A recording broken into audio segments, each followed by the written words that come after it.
దేవుని స్తోత్రం.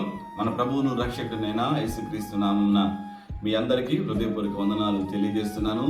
మరి జీవము కలిగిన దేవుని సంఘం తరపున ప్రత్యేకమైన ఈ నూతన సంవత్సర శుభాకాంక్షలు కూడా మీకు తెలియజేస్తున్నాను. మరి నాన్నగారు మంగళగిరి ప్రాంతంలో మరి లోక సంబంధమైన వ్యక్తిగా భయంకరమైన వ్యసనాలలో మరి ఇష్టానుసారంగా తన జీవితాన్ని కొనసాగిస్తున్నప్పుడు దేవుడు దర్శించి మరి తన సేవకి పిలిచి మరి వడ్లపూడి ప్రాంతంలో దేవుని పరిచర్య చేయడానికి దేవుడు ఎంతగానో మరి సిద్ధపరిచి ప్రాంతానికి దేవుడు పంపించిన విధానం బట్టి నేను ఎంతగానో దేవుడిని స్తుతిస్తున్నాను.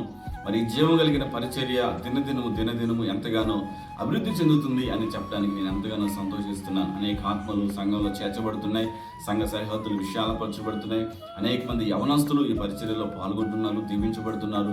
అంతేకాదు మరి సండే స్కూల్ పరిచర్య, యవనస్తుల పరిచర్య, అలానే స్త్రీల కూడికలు ఇవన్నీ కూడా ఎంతగానో సంఘంలో మరి దినదినం విస్తరించబడుతున్నాయి అని చెప్పడానికి నేను ఎంతగానో మరి సంతోషిస్తున్నాను. అలానే బాప్టిజం కార్యక్రమాన్ని వల్ల ప్రతి సంవత్సరం కూడా అనేక ఆత్మలు మరి జీవం కలిగిన సంఘంలో చేర్చబడుతున్నారు. అందును బట్టి నేను ఎంతగానో దేవుడిని స్తుతిస్తున్నాను.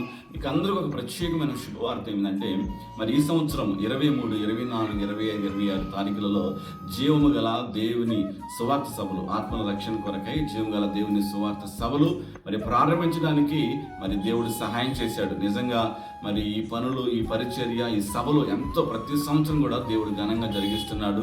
అదే ఈ సంవత్సరం కూడా మరి ఈ మీటింగ్స్ విషయంలో పనులు కూడా ఇప్పటికే ప్రారంభమైనవి. మరి అనేక గ్రామాల్లో వాల్ పోస్టర్స్ అంటించడానికి యవనస్తులు మరి ఎంతగానో ప్రయాసపడ్డారు. ఆ పని కూడా ముగించబడింది. అలానే గ్రౌండ్ కూడా మరి శుభ్రంగా రెడీ చేయబడింది. ఇంకా అనేక పనులు కూడా మరి అన్ని కూడా సిద్ధపరచబడుతున్నాయి. అలానే మన గ్రౌండ్ విషయంలో, అలానే ఆ టెంట్ల విషయాల్లో, అన్ని విషయాల్లో కూడా పని ప్రారంభించబోతున్నాం. కాబట్టి ఈ విషయాలన్నిటిని కూడా మీరు జ్ఞాపకం ఉంచుకొని ఈ మన మీటింగ్స్ అన్నీ కూడా చాలా దగ్గరకు వచ్చేసిన 23, 24, 25 తారీఖుల్లో ప్రతిరోజు ఉదయం 11 గంటలకు, సాయంత్రం 6 గంటలకు జరగబోతున్న ఈ సభలకు మిమ్మల్ని మీ కుటుంబాలతో ప్రేమతో ఆహ్వానిస్తున్నాం. అందరూ కలిసి మరి సభల్లో పాల్గొని దేవుని దీవెని పొందాలని కోరుతున్నాం. మరి దైవ సేవకులు, ముఖ్య వర్తమానికులుగా మరి జఫన్నయ్య గారు మరి వైజాగ్ ప్రాంతం నుండి మన మధ్యకు రాబోతున్నారు. అలానే పెదలంకు నుండి మరి మంగాచార్యులు గారు మన మధ్యకు రాబోతున్నారు. అలానే తెనాలి నుండి మెత్తుశలయ్య గారు మన మధ్యకు రాబోతున్నారు. అలానే బ్రదర్ జాన్ గారు రాజాని సన్నిధిలో ఉంటానయ్య పాట రాసిన వ్యక్తి మన మధ్యకు రాబోతున్నారు. అనేక మంది దైవ సేవకులు మరి ఈ కూడికల్లో పాల్గొని పగలు రాత్రి మంచి గంభీరమైన సందేశాలు అందించడానికి సిద్ధంగా ఉన్నారు. కాబట్టి మేము ప్రేమతో మిమ్మల్ని అందరినీ ఆహ్వానిస్తున్నాం.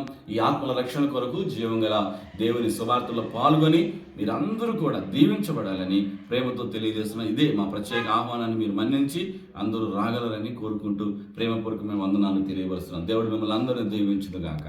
ఆమేన్.